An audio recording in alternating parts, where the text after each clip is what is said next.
Star प्रवाह वाहिनीच्या ठरलं तर मग मालिकेत गेल्या काही दिवसांपासून अनेक रंजक घडामोडी दाखवत आहेत.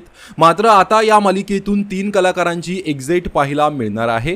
हे 3 कलाकार मालिकेमध्ये पुढे दिसणार नाहीयेत. इतके दिवस मालिकेचे खलनायक प्रिया, महिपत आणि नागराज हे त्यांच्या कट कारस्थानांमुळे कधी एकदा सगळ्यांसमोर उघडे पडतील असे सगळ्यांना वाटत होते. मात्र आता प्रियाची सगळी कारस्थानं उघड झाल्यानंतर अखेर तिला पोलिसांनी बेड्या ठोकल्या आहेत. त्यामुळे आता इथून पुढे ठरलं तर मग मालिकेत हे तिघेही नसणार का असा प्रश्न उपस्थित केला जात आहे. अर्थातच या तिघांच्या अशा अचानक एक्झिट नंतर मालिकेत काय बघायला मिळणार हा मोठा प्रश्न आहे.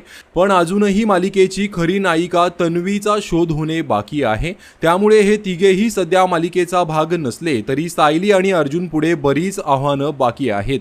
अजूनही सायली खरी तन्वी आहे हे मोठं सत्य उघड होणं बाकी आहे.